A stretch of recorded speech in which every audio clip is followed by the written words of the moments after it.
Vivek Ramaswamy is out of the 2024 presidential running after garnering just 7% support from Republican Iowa caucus goers.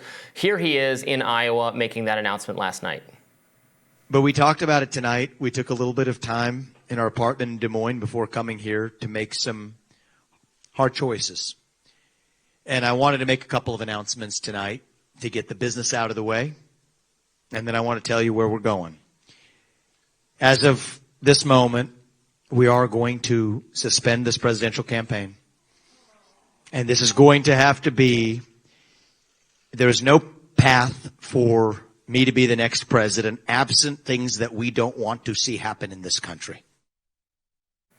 All right, so this really was the big headline from the night.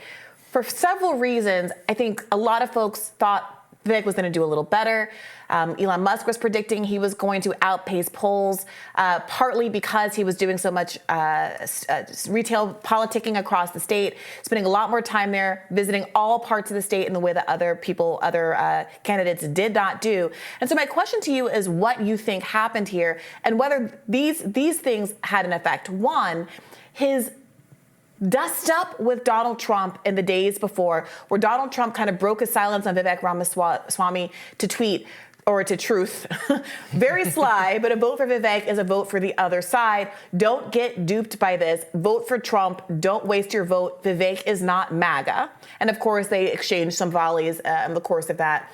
And two, whether or not this is a referendum of sorts on Vivek's choice to really ride the cultural politics line that was innovated by Donald Trump. The torch was carried by Ron DeSantis, of course. Although it seems like Ron DeSantis has backed off a little bit of that, but Vivek has really carried it through to the end, tweeting just before the caucuses, there are two genders, and no, a man cannot become a woman. Iowa, I'm asking for your vote tonight. Is the outcome here a referendum on that style of cultural wars politics? I mean, I don't know about that, because the winner, Donald Trump, does that sort of thing all the time. This sort of thing? What? Say what you want about Donald Trump, but he has never been out front banging a drum, kind of courting these culture war issues in exactly the same way.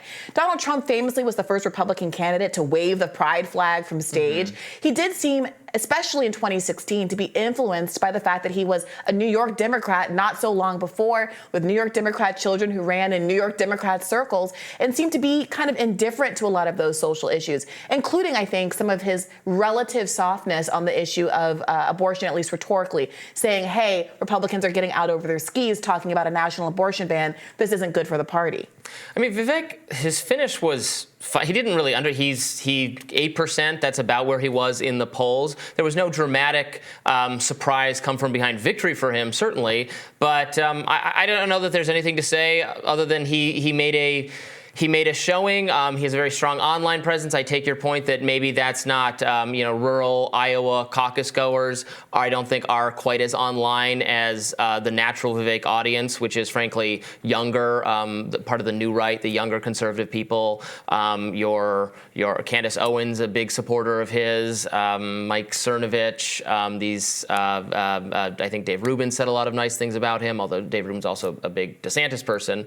The kind of online right audience that Elon Musk very much caters to, that's Vivek's people, not necessarily the people in Iowa. But again, if he got 8%, that's about where he was in the polls, and now he's done. Isn't that the issue? Isn't that the critique that there can be an inflated sense of success that comes from having the support of very online kind of millennial figures? The age cohort that Vivek did best with was his own age cohort, the 30 to 39 group. Yeah, that's not surprising at all. And even then, though, only he got the biggest share of that group among voters, but only 21% of his supporters fell within that group.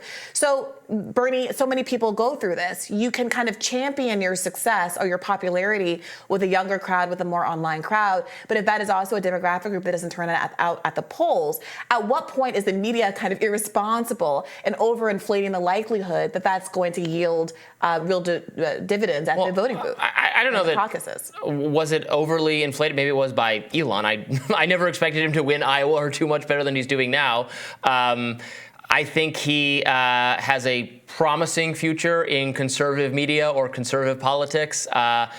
Despite his dust-up with Trump, I think he's probably still well-liked by Trump, and it would not shock me to see him get some kind of position in a future Trump administration if that were to come to pass. I think he did well enough to make all his people happy, and I don't think there's going to be any reflecting on the lines, have we leaned too far into wokeness, but we will see. Also, I should mention, I was going to mention this in the other block. You had said this earlier, and I was kind of skeptical, but I am starting to pick up on this vibe. I'm feeling it out there.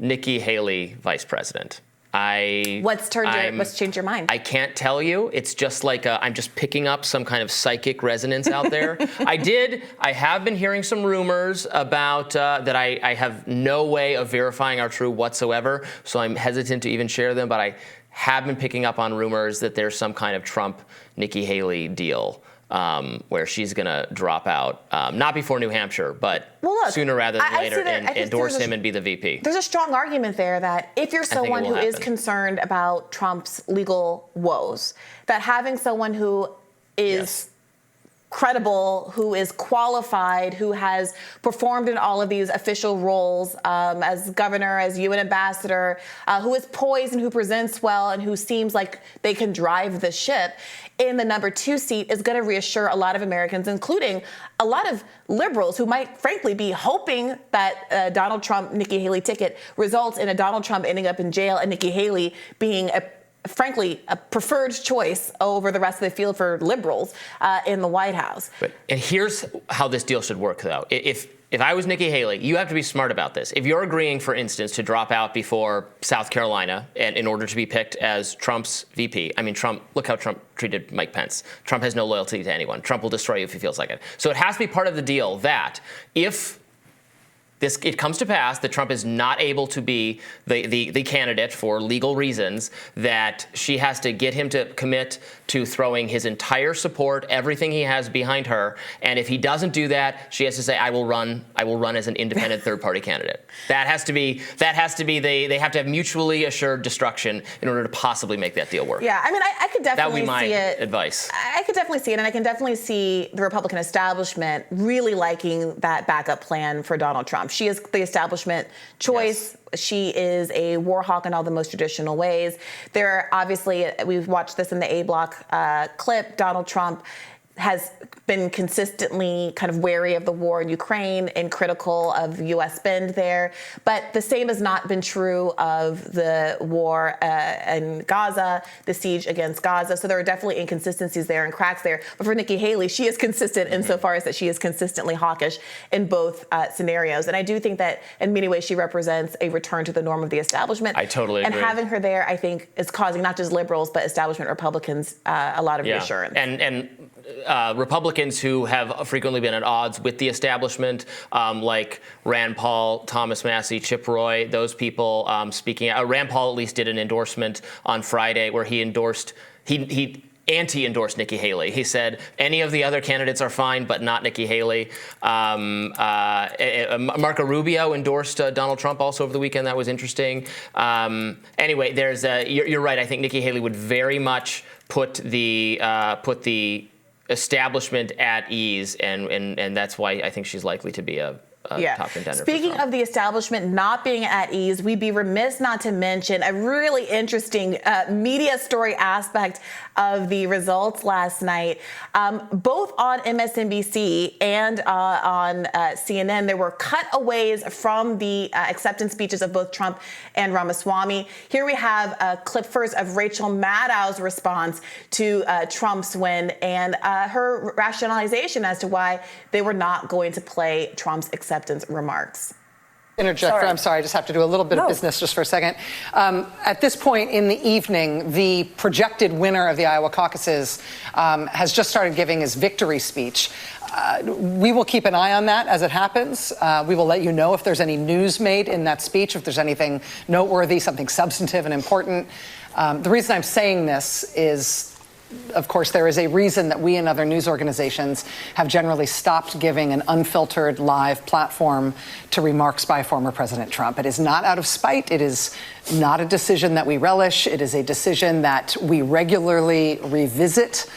And honestly, earnestly, it is not an easy decision, but there is a cost to us as a news organization of knowingly broadcasting untrue things. And that is a fundamental truth of our business and who we are. And so his remarks tonight will not air here live. We will monitor them and let you know about any news that he makes.